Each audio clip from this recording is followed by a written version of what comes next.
The biggest challenge in miniature painting is managing your own expectations. For me, whenever I feel overwhelmed by my own expectations, I want to make sure to address it, because putting too much pressure on ourselves can lead to bad paintings, and in worst cases it can lead to burnout.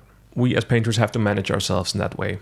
I'll be sketching a bust that I've gotten from a friend, and I'll be focusing on kind of a very loose approach with a limited palette and a focus on ambience in the piece. I'll forget worrying about different materials and surfaces and try to just embrace the process of painting in a very free way. My hope is that I can show you that at the end of the day, it is not the refinement or the polished technique that you use to paint, but your artistic idea, your storytelling, and your drama. So today is all about sketching, having fun, and detaching ourselves from the expectations that we may have. I'll start by mixing some variations of a desaturated skin tone. Some of the hues will be more green, and some of the hues will be more pinkish. I'll be sure to make use of all of these skin tones when I sketch the face.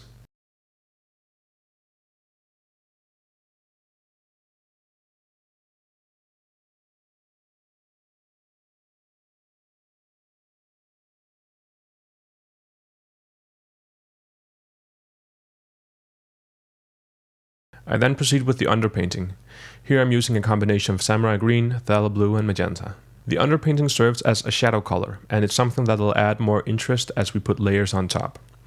This will work as long as we're sure not to add too many layers.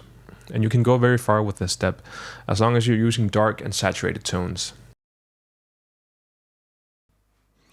And as we look at this piece, I think it's a really good time for you to hit that like and subscribe button. It helps me out a ton, and it's totally free for you to do. So thank you so much. The world-renowned portrait painter John Singer Sargent was well known for his contrast between refined parts and more sketched parts. This meant that the focal point of the painting, oftentimes the face for a portrait, would have very, very refined elements.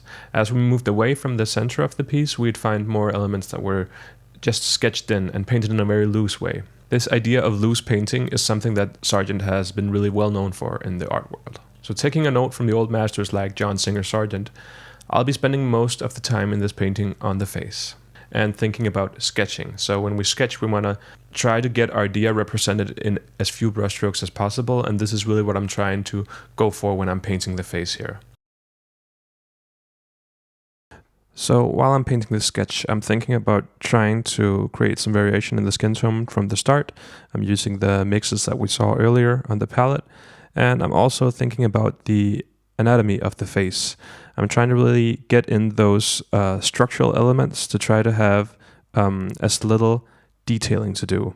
What I've done in the past is approach the face sort of more as a flat plane in the beginning, but here I'm really trying to put in the building blocks for the anatomy in the very beginning stages of the sketch. This is an approach that saves quite a bit of time, I think, and it also helps to build the lighting on the face to a realistic degree from the beginning of the paint job.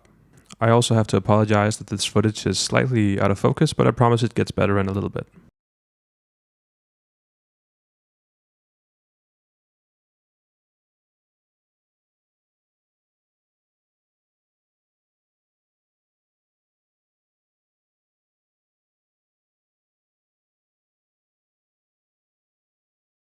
So from here I'm going on to paint the eyes, and as you can see I just block in the eyeballs with sort of a cold bright gray.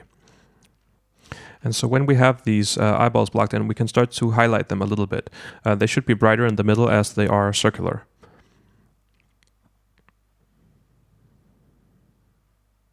And since it can be quite hard to see what I'm doing on the figure, I've done a little bit of an animation of the process I'm thinking about. Here you can see the different colors in different parts of the eyes. There's pink for the tear duct and pink for the lower eyelid. These parts can have a little bit more bright skin tone to them, whereas the upper parts should be darker and more in shadow. The same with the color of the iris. The bottom of the iris should be brighter, as this reflection actually comes from the translucent nature of the eye itself. And it's only natural for the ridge of the upper eyelid to have a natural cast shadow on the eyeball itself.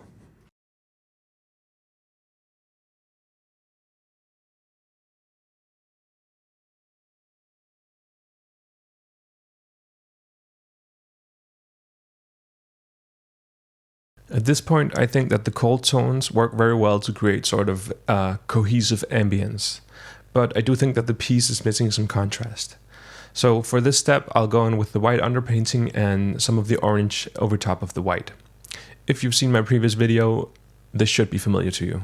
That orange light could be coming from a fire that's lit nearby or similar. And I really like how the orange and the contrast between the colder greens makes for a very impactful look. And in time, I'll add a little bit of the orange lit light from the front as well. For the hair, I'm really just being as free as I possibly can. I'm ignoring all notions of local color and only thinking about value. This means that in some places I'm highlighting with a more pinkish magenta tone, and in other places I'm highlighting with more of the samurai green. I want the hair to represent all the colors of the paint job in it. I'm also mixing a warmer green by adding orange and the samurai green together.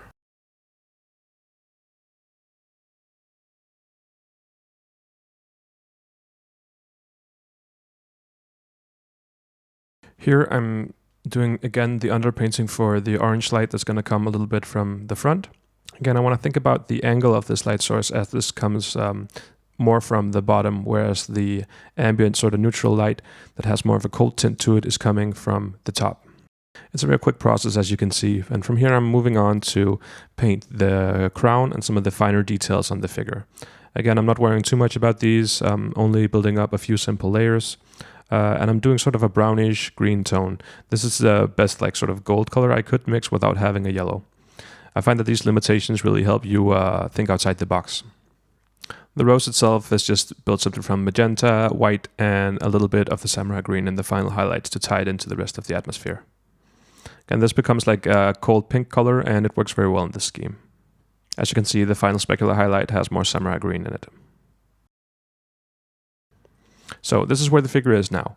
I think it looks good. I think there's still areas on the face that I really want to rework a little bit, and so that's what I'm going to spend the rest of the time on. As I said in the beginning, the face is the most important part of this figure, and it should be the place that's the most polished. You may also notice that I've slightly changed the eyes from what you saw in the video, as they were a little bit crooked the first time around. From here, I'm really noticing that I especially want to change some of the lighting on the lip area, and the shadow under the cheekbones are a little bit too strong. And so here I'm just doing some refinement, working in very thin layers and trying to achieve just a little bit of smoothness in the skin. You can see that on this side I'm adding a little bit more of the orange to try to kind of catch some of the rim light that's coming from behind. I'm also adding in a little bit more brightness to the lips. These are going to be like a cold blue, and they can be quite shiny. We can think about the structure of the lips as we paint these tiny lines on the bottom lip that would catch the light. The upper lip will usually be in darkness. So you can see that I'm going back and forth between adding highlight and smoothing out the transitions between the underlying layers. Again, there's a difference between the more pinkish parts of the skin and the more greenish parts, as the forehead, for instance.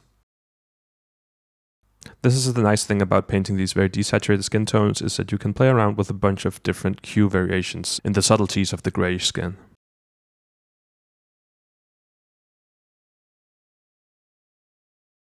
If you want to paint this model yourself, I have some good news for you. The sculptor Hugo Gomez Biones, hopefully I pronounced that right, is giving this model away for free. So I've put a link into his web shop where you can get it.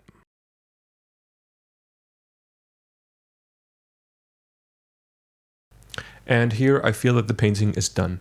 It's rough, yes, and it's not refined at all, but it works.